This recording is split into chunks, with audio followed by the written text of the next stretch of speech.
Assalamualaikum warahmatullahi wabarakatuh. Waalaikumsalam. Baik, sebelum mulai pelajaran kita pada hari ini, lokasinya dikasih siapa? Ya, Pak. Baik, kepada untuk memulai doa. Sebelum kita mulai, marilah kita berdoa menurut kepercayaan masing-masing. Berdoa dulu ya.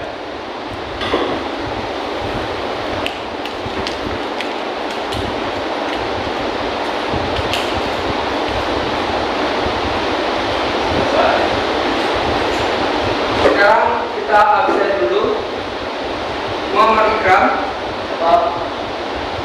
Hadis,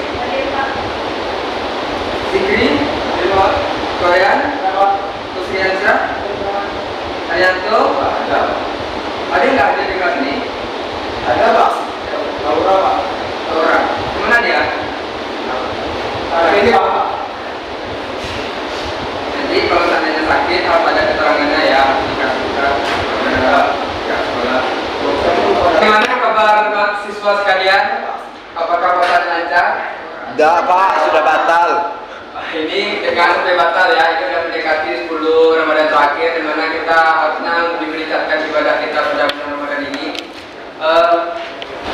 Oke, sekarang kita mulai aja pembelajarannya ya. Jadi kita sekarang membahas seni lukis abstrak, tapi kita perlu mengingat pembelajaran kita sebelumnya. Nah, sebelumnya kita sudah mempelajari itu tentang realistik sama naturalistik, ada teori informasi juga, pengembangan bentuk. Sekarang ada bagian yang ketiga yaitu abstrak. Nah, di teori sebelumnya kita tahu tuh pengembangan bentuk itu berasal dari objek yang nyata. Kemudian di teori informasi diubah dengan berbagai jenis seperti stilisasi, transformasi, deskripsi dan lain sebagainya yang kemudian bentuk itu menjadi bentuk yang baru yang digunakan dalam seni lukis yang lain. Lalu bagaimana dengan abstrak? Nah, di sini kita akan bahas bagaimana lukisan abstrak itu menangkap bentuk objek secara nyata. Sekarang sebelum kita memulai seni abstrak lebih lanjut, adakah dari kalian yang sudah pernah lihat lukisan abstrak sebelumnya? Di mana kemarin lihat lukisan abstraknya? Di galeri, Pak. Kemarin, Pak. Nah, kalau boleh tahu itu lukisan siapa dan judulnya apa? Lukisan itu, Pak. Auto, Pak. Ucok ya. Nah, itu adalah seniman terkenal di Makassar salah satunya, seperti dosen di UNB juga, seni rupa. Mungkin untuk teman siswa-siswa semuanya mungkin sudah melihat dan juga sudah tahu ya seperti apa lukisan abstrak. Jadi kita akan masuk ke materi ini.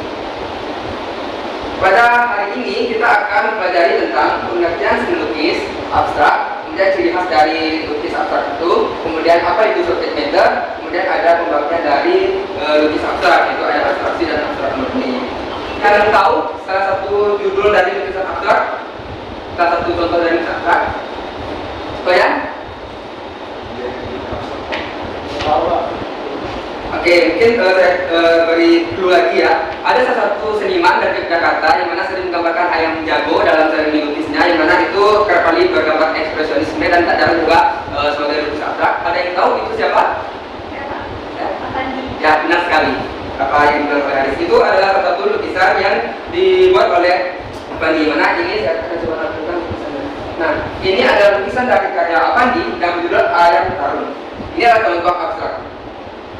Selanjutnya ada satu karya abstrak dari luar negeri dari Jackson Pollock yang berjudul Number 5. Nah, perhatikan contoh berikut. Ada nggak sih perbedaan antara abstrak yang pertama sama lukisan abstrak yang kedua? Nah, jadi di sini kita bisa melihat ya antara abstrak yang pertama dan abstrak kedua terdapat perbedaan. Nah, di sini kita akan menelaah apa aja sih perbedaan dari kedua lukisan yang kita jadikan acuan buat pembelajaran kita hari ini. Baik, sekarang kita akan masuk ke pengertian dari seni abstrak. Abstrak berarti suatu hal yang ada dari gagas atau ide yang tidak memiliki ukuran fisik atau konkret. Oke, jadi di sini kita tahu ya bahwa sebelumnya realistik dan naturalistik itu memang mengadopsi bahwa di situ objek-objek secara nyata atau real di kehidupan. Kita bisa melihat meniru objek tanpa ada berubah sedikit pun. Kemudian masuk ke seni lukis serialis dan lain sebagainya, mulai ada terjadi informasi. Lalu abstrak ini justru tidak memiliki ukuran fisik atau konkret sama sekali atau bahkan sukar. Jadi di situ menjadi ciri khas dari seni abstrak itu sendiri. Sebelumnya selain dari pengertian seni abstrak ini, adakah dari teman-teman yang lain yang kira-kira punya pendapat nih, oh menurut saya seni abstrak bukan seperti itu? Apakah ada yang ingin memberikan pendapat kalau pengertian seni abstrak selain dari pengertian yang telah diberikan ini kepada Arianto?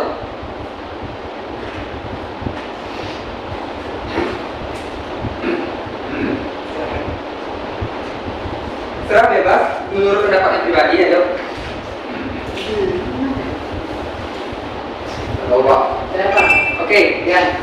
Kalau pribadi sih kalau abstrak itu artinya menjadi suatu karya apa? Jadi dari realis kita sederhana kita olah lagi dari bentuk yang lebih sederhana dari bentuk asli. Baik, terima kasih Rian untuk pendapatnya. Apakah ada pendapat dari teman-teman yang lain di pengertian dari lukis abstrak?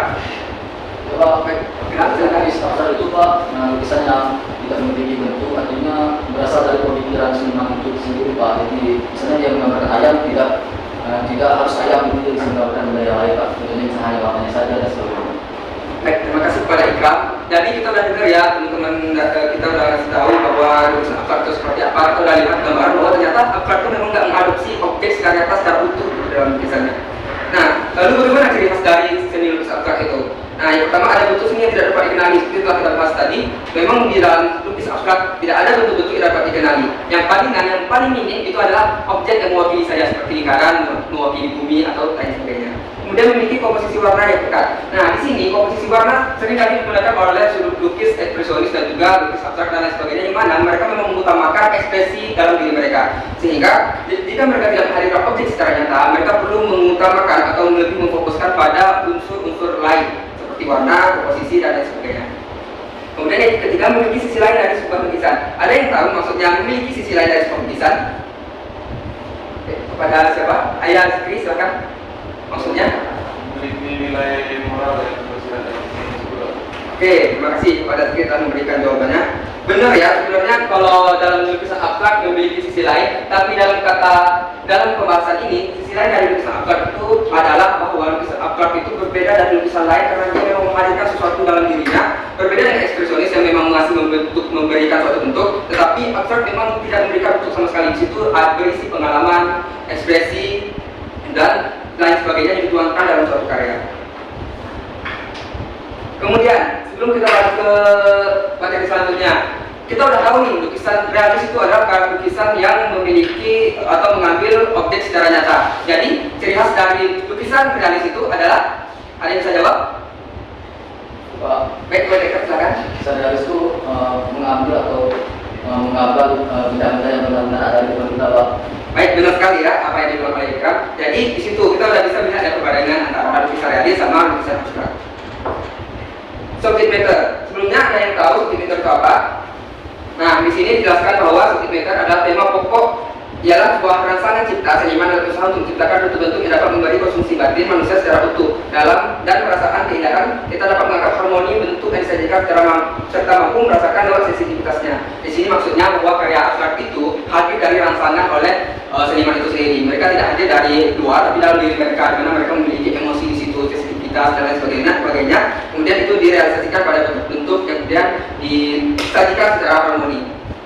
Kemudian kita akan memberikan sebuah pertanyaan, yaitu menurut kalian dari mana sih hasil datangnya rangsangan cipta?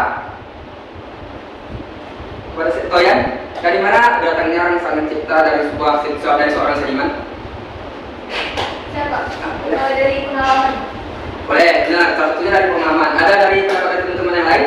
Ada yang tahu? Rangsangan cipta dari mana selain pengalaman? Baik, pada dia silakan. Imajinasi Pak. Apa? Imajinasi, oke, boleh. Ide, gagasan, imajinasi. Yang lain? Satu lagi? Boleh. Dari lingkungan sekitar Pak. Bisa jadi.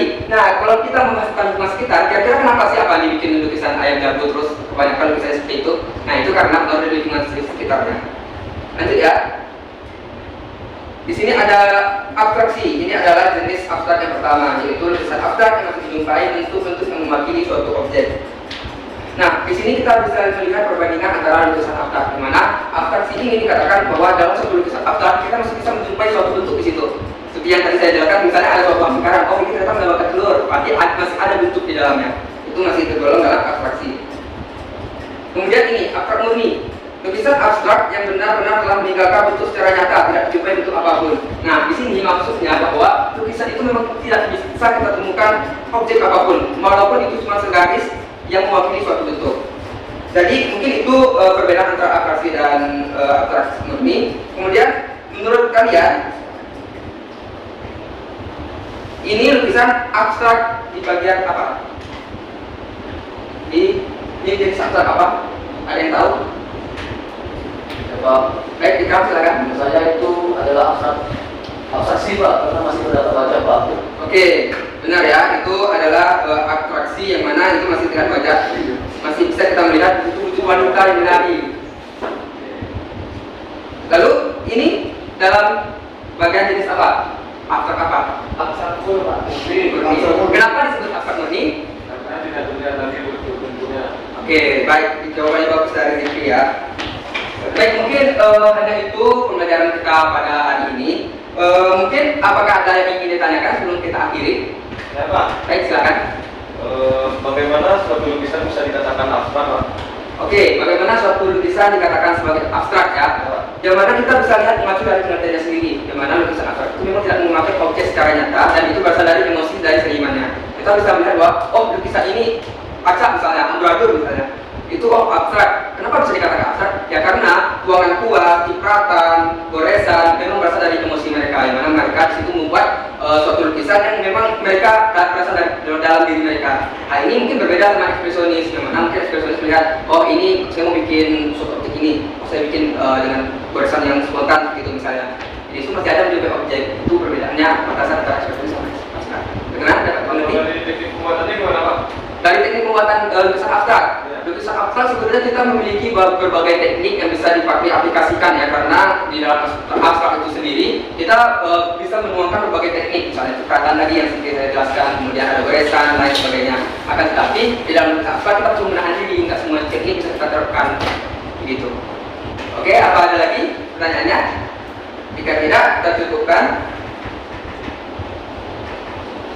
Tidak ada? Ada? Oke. Baik, jika tidak ada baik, mungkin itu pembelajaran kita pada hari ini. Apakah ada yang bisa memberikan kesimpulan? Saya Pak. Baik, para teman silakan. Baik, untuk materi kita kali ini menurut saya bisa saya simpulkan tentang lukisan abstrak itu adalah lukisan yang menguasai ide atau gagasan, tidak memiliki keberadaan fisik ataupun konkret.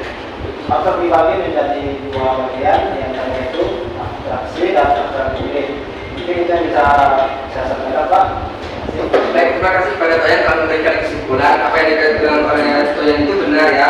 Namun kemudian kita saya tambahkan saja bahwa dalam abstrak itu memang berasal dari emosi bahwa dari senimannya. Yang mana dalam kita nggak bisa memandang remeh bahwa itu hanya cipratan atau gabungan cantik saja. Yang mana di situ mereka memang menuangkan ekspresi mereka, pengalaman mereka, kisah mereka, hubungan mereka dan sebagainya hal. Yang mana mereka memang berasal dari keseluruhan dirinya. Jadi kadang orang memandang remeh lukisan abstrak kan, apa sih lukisan ini? Tapi dalam lukisan abstrak itu sebenarnya utuh dari dalam diri seorang seniman. Mungkin dengan simpulan yang telah diberikan oleh tadi, kita akhiri saja pembelajaran kita pada hari ini. Sebelum kita akhiri, saya punya tugas buat kalian. Tugasnya mudah saja. Kalian tinggal cari 3 buah karya lukis abstrak, kemudian cantumkan nama seniman dan judulnya. Nanti kalian analisis yang mana yang ketiga itu tergolong ke dalam jenis abstrak yang mana, apakah abstrak murni ataukah abstraksi. Mungkin sekian. Kita cukupkan ya. Baik, kita cukupkan. Kita ucapkan alhamdulillah rabbil alamin. Saya tutup dengan wassalamualaikum warahmatullahi wabarakatuh.